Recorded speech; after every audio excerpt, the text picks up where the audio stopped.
Le 21e Mondial des métiers à Eurexpo du 2 au 5 février, un salon pour découvrir les métiers d'aujourd'hui, de demain, l'emploi et les formations pour mieux choisir, construire et reconstruire son parcours professionnel. Pour tout savoir, rendez-vous sur www.mondial-métier.com.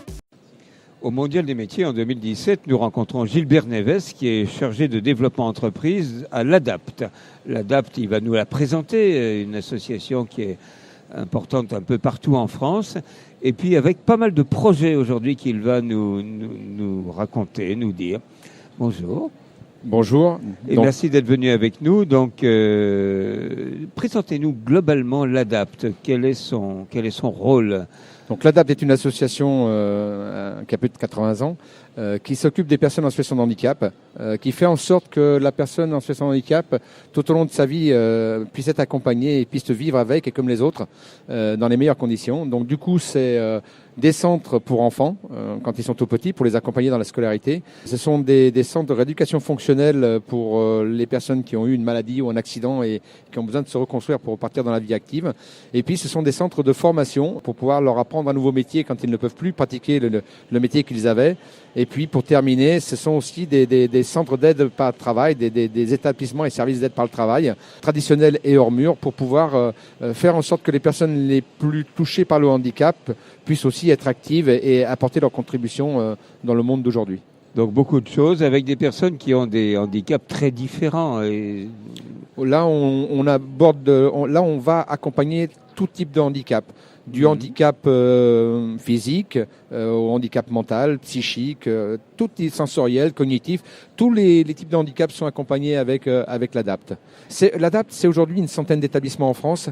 C'est 1700 salariés et à peu près 16 000 personnes accompagnées chaque année dans la vie sociale et professionnelle. Alors le travail que vous faites, c'est un travail pour permettre à ces personnes de continuer un travail, d'améliorer leurs possibilités personnelles, mais c'est aussi le travail avec toutes les autres personnes, c'est-à-dire à l'école, il y a d'autres élèves, il y a des enseignants, dans l'entreprise, il y a d'autres personnes, donc c'est aussi un changement dans la vision que les gens peuvent avoir des personnes handicapées et de leur relation avec elles. Complètement. On le voit d'ailleurs sur ce salon. Quand on est arrivé sur ce salon il y a quelques années, on a fait en sorte que l'accessibilité des personnes handicapées soit la plus aisée possible pour pouvoir visiter le salon. Quand on dit l'accessibilité, c'est autant pour les personnes qui ont un problème à mobilité réduite et qui ont besoin d'avoir des stands adaptés, d'avoir des allées adaptées, enfin tout soit adapté à leur déplacement, mais aussi pour les personnes non-voyantes, qu'il y ait des documents qui sont en braille, qu'il y ait des documents qui sont en agrandi pour les personnes qui voient pas très bien, pour les personnes sourdes, pour qu'il y ait des boucles magnétiques, pour qu'il y ait des moyens en langue des signes français ou en langue parlée complétée pour qu'elles puissent être accompagnées. C'est toute cette accessibilité-là qu'on a en premier abordé sur ce salon. Et puis très rapidement, on s'est rendu compte qu'on avait besoin aussi d'apporter un petit plus aux exposants. Que préparer les personnes handicapées et les faire en sorte que ce soit accessible, c'est aussi travailler avec les exposants. Donc du coup, on a créé une charte de l'exposant handi accueillant. Sur ce salon, vous pouvez voir plusieurs logos sur les stands. Et ce sont les stands qui ont signé cette charte-là. Cette charte, elle dit quoi ? Elle dit tout simplement, on explique aux exposants comment aménager leur stand pour qu'ils soient accessibles, comment accueillir les personnes, comment aller vers elles aussi, comment parler avec une personne sourde, comment parler avec une personne, comment aborder une personne qui est malvoyante ou carrément aveugle, comment aborder les personnes avec les différentes typologies de handicap pour être à l'aise. Et si jamais l'exposant a des difficultés, ils ont mon numéro de portable, ils m'appellent et nous on est là toute une équipe pour apporter toutes les solutions nécessaires à l'accueil de ces personnes sur les stands. Parce qu'on voit bien que dans les modifications qui sont faites dans les entreprises, dans les écoles, dans les associations vis-à-vis des personnes handicapées, c'est tout un changement social pour tout le monde qui se fait. Complètement. On a besoin de travailler avec les personnes handicapées pour qu'elles aillent vers les gens. Moi, je leur dis très souvent, si vous ne faites pas le premier pas, on ne le fera pas pour vous. Si vous ne rassurez pas, on restera à distance parce que voilà, le handicap continue à faire peur dans plusieurs cas de figure. Mais travailler aussi avec les entreprises, à travailler avec les citoyens pour que justement ils comprennent un peu où ils mettent les pieds et comment fonctionnent les différentes typologies d'handicap. C'est très important. Alors, ça passe par de la sensibilisation, mais ça passe par plein d'autres choses aussi.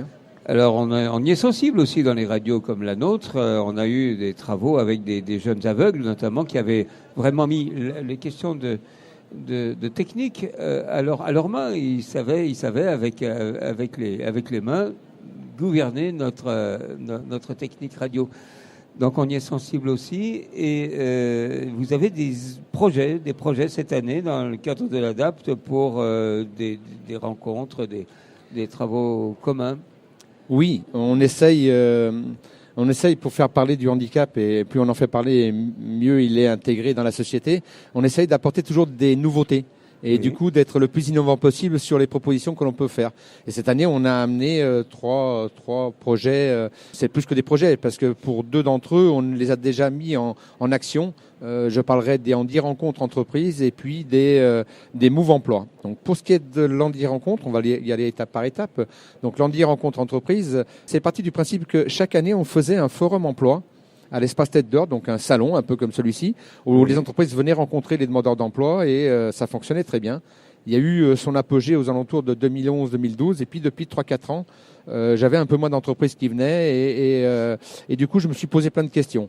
Et je me suis rendu compte que les entreprises avaient un besoin d'apporter des informations au sein même de leur structure. Donc du coup, j'ai arrêté ce salon et j'ai proposé aux entreprises de leur apporter un mini-forum, un mini-salon dans leur structure. C'est-à-dire, en fait, leur proposer d'avoir 4 espaces que nous, on construit avec eux, mais dans ces espaces, on va impliquer le personnel des entreprises et faire en sorte que le personnel des entreprises vienne à la rencontre des demandeurs d'emploi qu'on va leur apporter, bien sûr, et qui leur apporte quatre axes importants. Le premier, c'est la présentation de l'entreprise. Comment fonctionne l'entreprise, quelle est sa politique d'emploi par rapport aux personnes handicapées. Ensuite, il y a un deuxième axe qui est comment on peut aussi donner des conseils, nous, en tant que professionnels et en tant qu'employés dans la recherche d'emploi, par rapport au CV, par rapport à l'entretien d'embauche, par rapport à une lettre de motivation. Il y a un troisième espace qui est celui de découvrir l'entreprise, donc visite de l'entreprise possible, et derrière ça, la possibilité aussi d'avoir des échanges avec des professionnels sur les différents métiers. Et puis un dernier axe qui est celui du recrutement, où le candidat il va pouvoir déposer son CV, déposer sa lettre de motivation et postuler soit à un stage, soit à un emploi, CDD, CDI.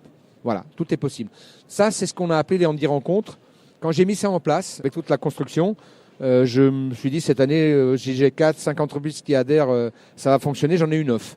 J'ai eu 9 entreprises cette année qui ont acheté le process et qui l'ont mis en œuvre dans leur boîte. Donc on a amené des reporters, on a filmé ce qui se passait, on en a fait un petit film, un petit teaser, et aujourd'hui il est bouclé le film. On va le mettre sur YouTube là, dans les jours qui viennent, sur le YouTube de l'ADAPT, pour justement parler de ces Handi Rencontres et du plus que ça a apporté aux entreprises et aux candidats. Ça veut dire que si d'autres que les 9 veulent s'y mettre, ils vont voir ça et puis ça va leur donner envie. Alors on va faire 2 cycles dans l'année, parce qu'il faut quand même le préparer. Donc on va avoir un premier cycle qui va démarrer fin mars et qui va aller jusqu'à fin avril, où les entreprises vont pouvoir inscrire justement des demi-journées de Handi Rencontres dans leur structure. Donc là, on va communiquer. Et puis, on aura un deuxième cycle qui sera pendant la semaine pour l'emploi, au mois de novembre, en fin d'année. D'accord. Alors, parce que la difficulté dans une entreprise, quelle que soit la taille de l'entreprise, c'est que même si le patron considère que c'est bien d'avoir des personnes handicapées, il y a des lois d'ailleurs qui le permettent, mais quand on arrive dans l'entreprise, il peut y avoir quelques difficultés avec le personnel lui-même. C'est clair que ce qu'on a envie de faire et ce que l'on fait, ça fait souvent deux, et que les difficultés, on les découvre parfois au quotidien dans le fonctionnement avec les personnes. Et on peut se rendre compte des difficultés que peut avoir l'intégration des personnes handicapées, surtout si on n'a pas tout mesuré en amont, si on n'a pas vraiment tout pris en compte. Mais bon, mis à part les petites mises en place, les petits environnements à recadrer, ou peut-être de l'accessibilité, mais sincèrement, il faut savoir que plus de 80% des personnes handicapées n'ont pas besoin d'aménagement spécifique pour pouvoir travailler. Oui. Voilà, donc ça veut dire que beaucoup d'entre elles sont en situation de handicap et ça fonctionne très bien. Ce qu'il faut surtout, c'est aménager plus l'environnement de travail. Vous voyez, c'est pas tant l'accessibilité ou le mobilier ou le matériel, parce que beaucoup n'en ont pas besoin, mais c'est plus l'organisation qu'il y a autour de ça. Et une fois qu'on a bien pris en compte cette dimension-là, ça fonctionne très bien. Il y en a plein qui fonctionnent très bien là-dedans. Et on peut penser aussi que ce soutien aux personnes handicapées qui viennent, c'est quelque chose qui change aussi la manière de travailler ensemble dans l'entreprise. Oui. Bien sûr. Voilà. Alors ça, c'était le premier axe innovant et qui a beaucoup plu. Et, on le voit bien dans les commentaires faits par les entreprises. Donc moi, je suis confiant là-dessus. On va pouvoir le développer et ça va fonctionner. Le deuxième axe, c'est quelque chose qui me tenait à cœur depuis très longtemps, qui part un peu de l'adage qui dit aide-toi et le ciel t'aidera, un peu. Va vers les autres et ne reste pas dans ton coin. Et donc du coup, on a créé ces Move Emploi. Alors Move Emploi, ça explique, c'est quoi? Le Move Emploi, on va proposer aux demandeurs d'emploi de se mettre en binôme et d'aller dans des rues que nous on a repérées en amont, démarcher toutes les entreprises. Quand je dis toutes les entreprises, c'est la toute petite entreprise avec un salarié jusqu'à l'entreprise qui en a plusieurs. Donc les commerces, les boulangeries, les poissonneries, l'artisan du coin, le plombier, l'électricien, toutes les entreprises qu'il va rencontrer dans cette rue-là. Il va aller taper à la porte et aller les rencontrer en leur demandant une chose très simple. Voilà, nous on vient. Ça s'appelle le Move Emploi, ce qu'on est en train de faire. Alors les deux qui viennent, c'est une personne handicapée. Non, c'est deux personnes handicapées. Deux personnes handicapées ensemble. Je vais vous expliquer en amont comment on organise. Très bien. Je vous donne un peu le schéma du fonctionnement et tout de suite derrière, je vous explique comment on l'organise.